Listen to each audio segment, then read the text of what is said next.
obra da natureza, que essa distinção subsiste em alguns seres, sempre que igualmente pareça útil e justo para alguém ser escravo, para outrem mandar.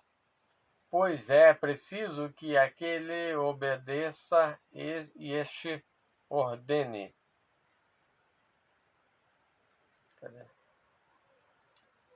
É preciso que aquele obedeça e este ordene, segundo o seu direito natural, isto é, com uma autoridade absoluta. O vício da obediência ou do mando é igualmente prejudicial a ambos, porque o que é útil em parte, o é no todo. O que é útil ao corpo, o é na alma. Ora, o escravo faz parte do Senhor, como um membro vivo faz parte do corpo. Apenas esta parte é separada. É por isso que existe um interesse comum e uma amizade recíproca entre o amo e o escravo, quando é a própria natureza que os julga dignos um do outro. Dá-se o contrário quando não é assim, mas apenas em virtude da lei e por efeito de violência. Disso se depreende que o poder do amo e do magistrado não são os mesmos, e que nem sempre as formas de governo se assemelham, como querem alguns. Refere-se uma aos homens livres, outra aos escravos por natureza. A autoridade doméstica é uma monarquia, pois que toda a família é governada por um só. A autoridade civil ou política que governa homens livres e iguais. O poder do amo não se ensina, é tal como a natureza o fez, e aplica-se igualmente ao homem e ao escravo. Bem poderia haver uma ciência do amo e uma ciência do escravo. Uma ciência do escravo como a que ensina o fundador de Siracusa, o qual, mediante um salário, ensinava às crianças todos os detalhes do servo doméstico. Poderia mesmo haver uma aprendizagem de coisas tais como a cozinha e outros ramos do serviço doméstico. Com efeito, certos trabalhos são mais apreciados ou mais necessários que outros. E há, segundo o Rifão, escravo e escravo, senhor e senhor. Escravo é escravo, senhor é senhor. Todavia, tais não passam de ciência de escravo. A ciência do amo consiste no emprego que ele faz de todos os seus escravos. Ele é senhor, não tanto porque possui escravos, mas porque deles se serve. Esta ciência do amo nada tem, aliás, de muito grande ou de muito elevada. Ela se reduz a saber mandar o que o escravo deve saber fazer. Também todos que a ela se podem furtar deixam os seus cuidados a um mordomo e vão se entregar à política ou à filosofia. A ciência de adquirir, mas de adquirir justa e legitimamente, difere daquelas duas, a do senhor e do escravo. Ela tem ao mesmo tempo qualquer coisa de guerra e qualquer coisa da caça. Aí temos bastante dito sobre o senhor e sobre o escravo. Capítulo 3. Pois que o escravo faz parte da sociedade. Estudemos agora, segundo o método que seguimos, a propriedade em geral e a aquisição dos bens. Primeiramente, poder-se-ia perguntar se a aquisição da fortuna é uma parte da economia doméstica, ou se dela não é mais que um auxiliar. Poder-se-ia perguntar ainda se ela tem com a economia a mesma relação que a arte de fazer as lançadeiras tem com a do tecelão, ou a arte do fundidor com a do estatuário.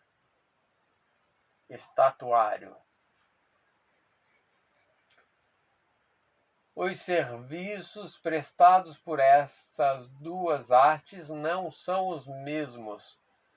Uma fornece os instrumentos, outra a matéria. Chamam de matéria aquilo com que se faz um trabalho, como a lã para o tecelão e o bronze para o estatuário. É evidente, pois, que a ciência de adquirir não é a mesma que a da economia, visto que uma tem por característico fornecer os meios e a outra deles fazer uso. Com efeito, a que coisa pertencerá o emprego dos bens de uma coisa, se não pertence à administração doméstica?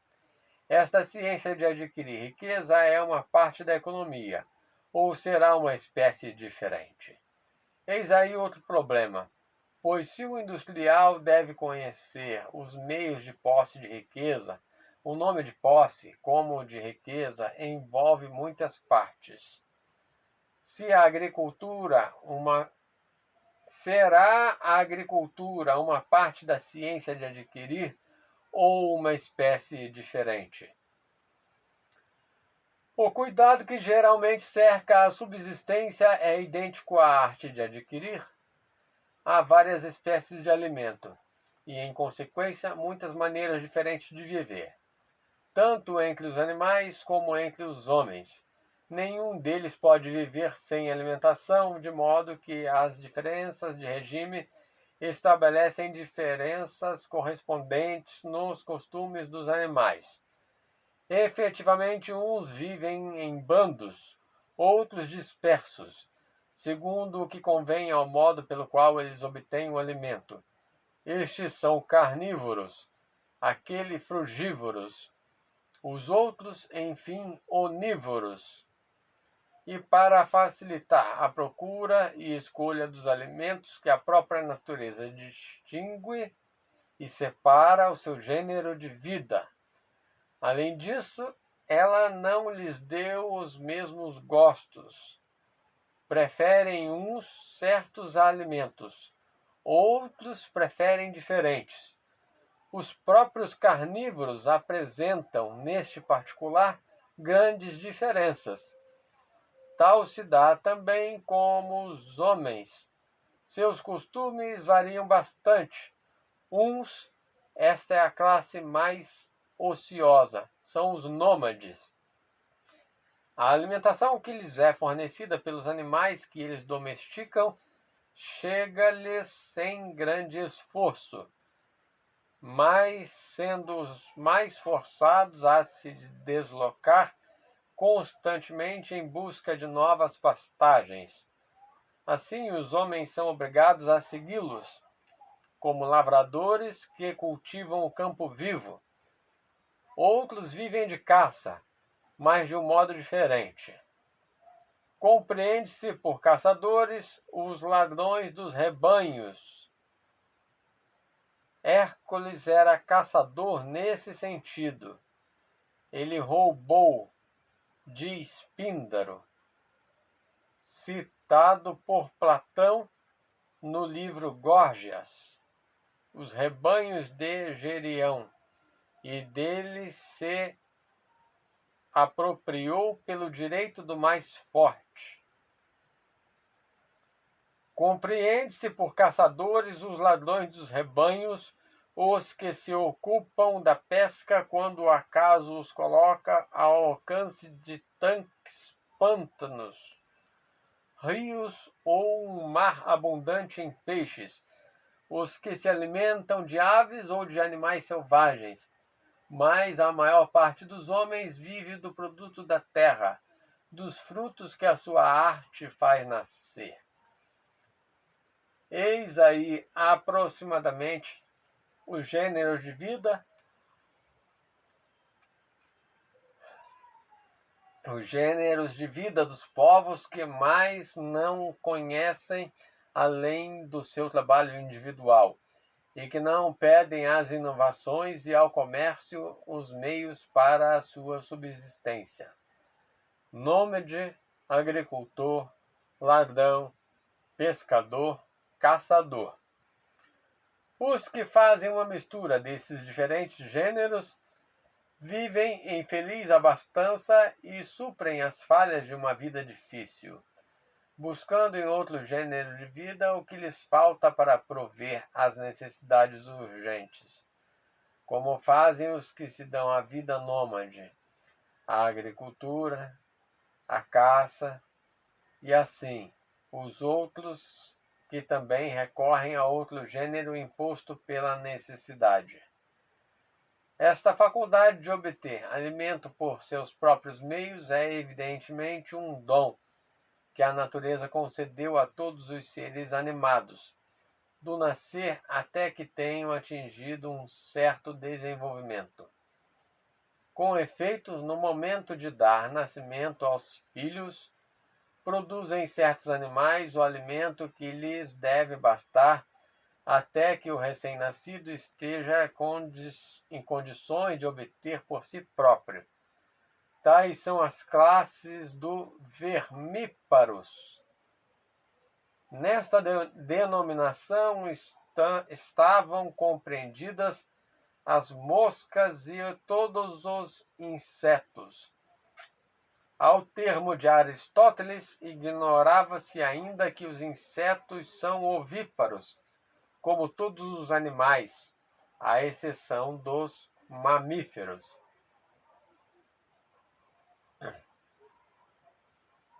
Tais são as classes dos vermíparos e dos ovíparos, que têm durante algum tempo em si mesmos o alimento dos filhos.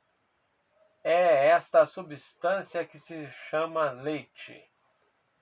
Daí somos certamente autorizados a crer que o mesmo acontece quando os animais atingem seu pleno desenvolvimento e que as plantas existem para os animais como os animais para o homem. Dos animais, os que podem ser domesticados destinam-se ao uso diário e à alimentação do homem. E dentre os selvagens, a maior parte, pelo menos, se não todos, lhe fornece alimentos e outros recursos, como vestuários e uma porção de objetos de utilidade. E pois, se a natureza nada faz em vão e sem objetivo, é claro que ela deve ter feito isso para o benefício da espécie humana. Disso se deduz que a arte da guerra é, de algum modo, um meio natural de conquista, porque a arte da caça é apenas uma das suas partes, aquela da qual se serve o homem contra as feras ou contra os homens que, destinados por natureza a obedecer, recusam submeter-se, assim, à própria natureza, desculpa a guerra. Eis aí, pois, um primeiro gênero de conquista natural. Parte da ciência econômica, ela deve existir, ou então a ciência econômica deve proporcionar um tesouro de consciências úteis e mesmo necessárias a uma vida, em toda a sociedade civil ou doméstica.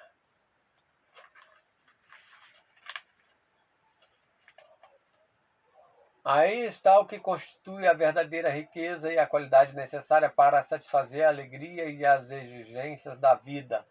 Não é infinita, como pretende Solon em suas poesias.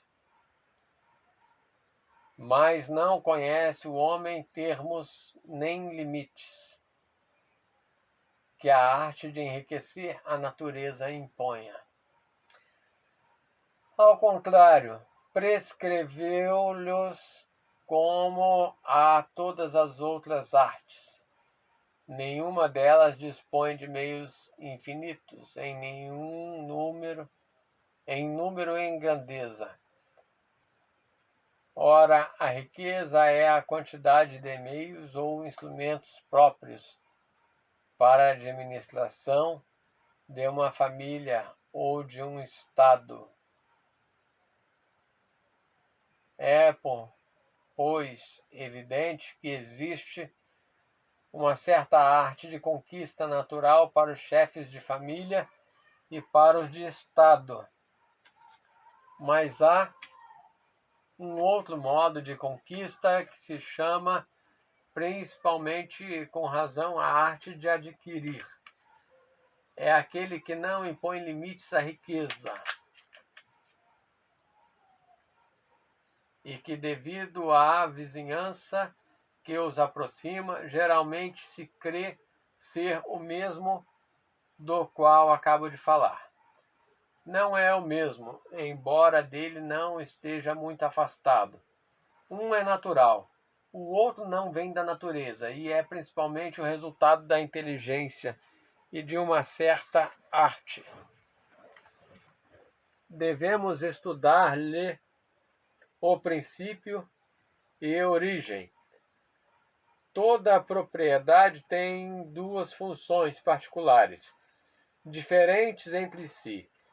Uma própria e direta, outra que não é.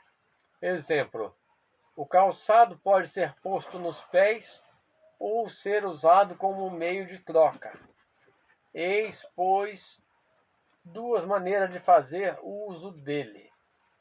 Aquele que troca um calçado por moeda ou por alimento, ou com quem tem precisão de calçados, dele faz justo uso, como calçado, mas não o uso próprio e direto, porque não foi feito para troca.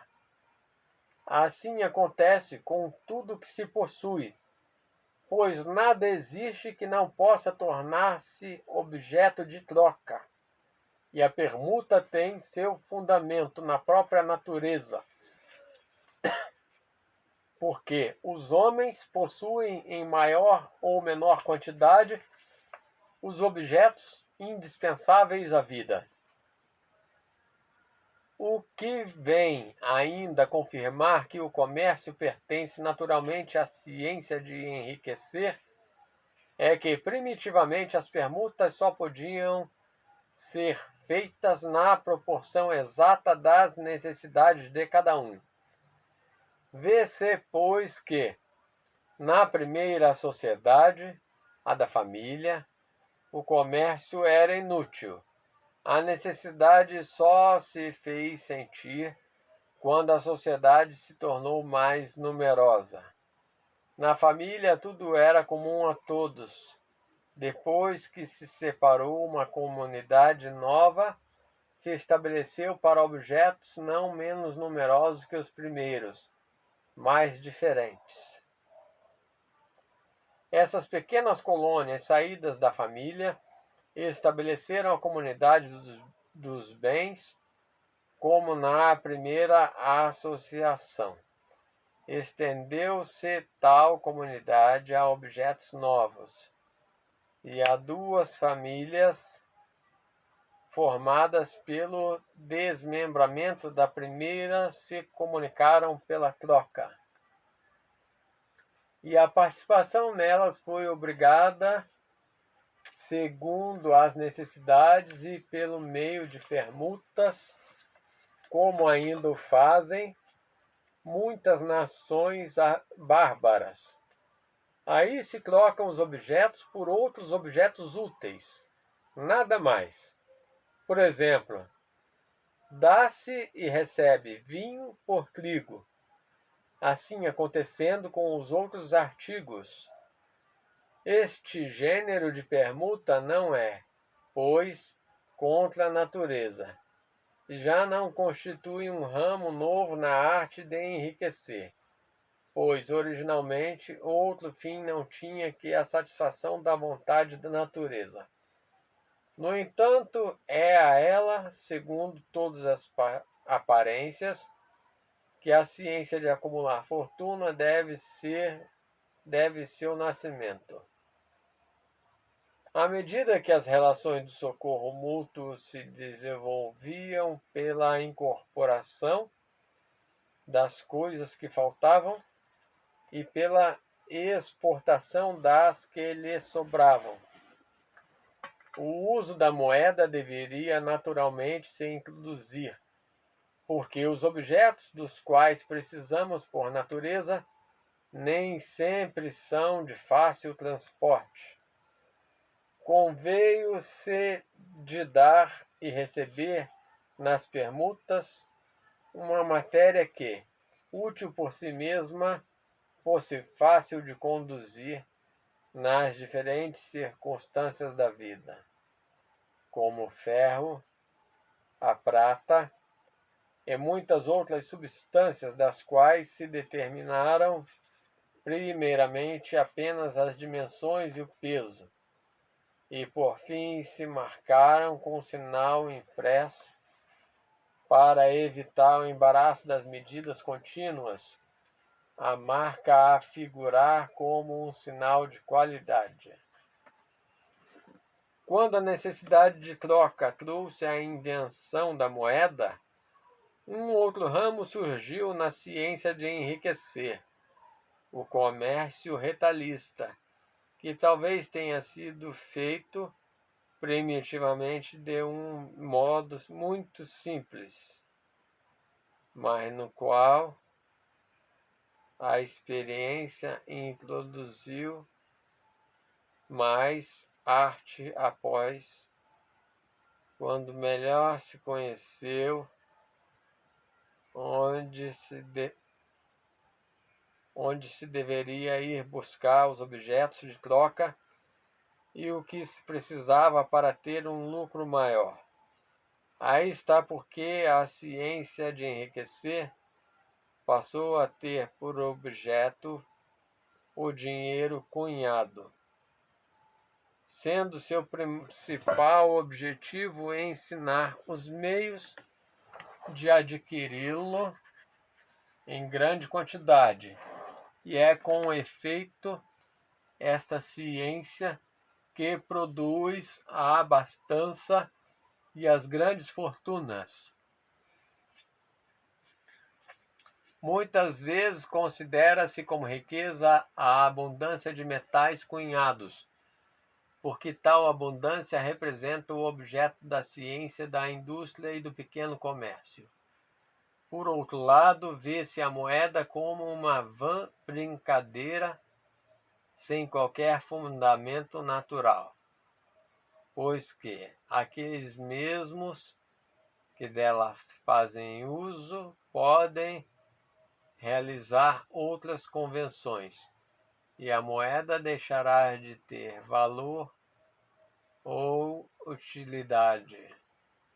E a um homem rico em metais cunhados faltarão os gêneros de primeira necessidade. Estranha riqueza, aquela que, por maior que seja, não impede que seu possuidor morra de fome, como aquele Midas da fábula, cujo desejo cúpido transformava em ouro todas as iguarias que lhe eram servidas.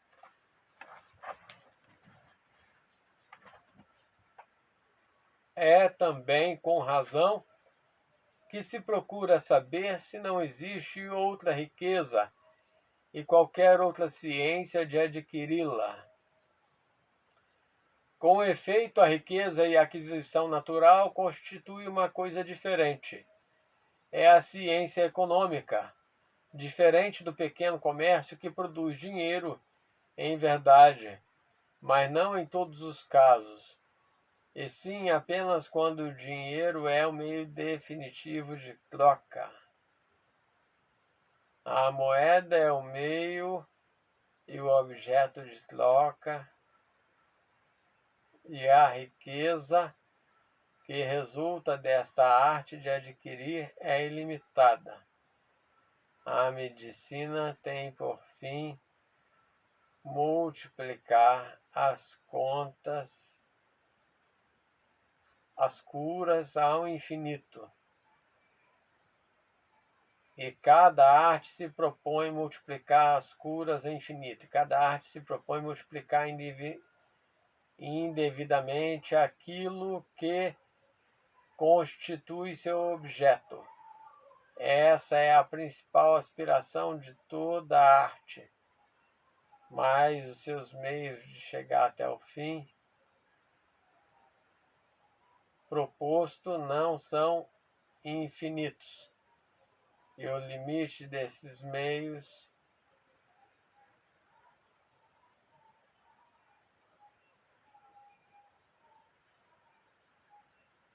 desses meios marca o fim de todas as artes. Do mesmo modo, na arte de enriquecer, não há limite de meios adequados ao objeto proposto. Mas esse objeto é a riqueza, tal como tem sido definida a aquisição de dinheiro. Vou parar de ler por aqui, continuo depois. Parei de ler na página 24.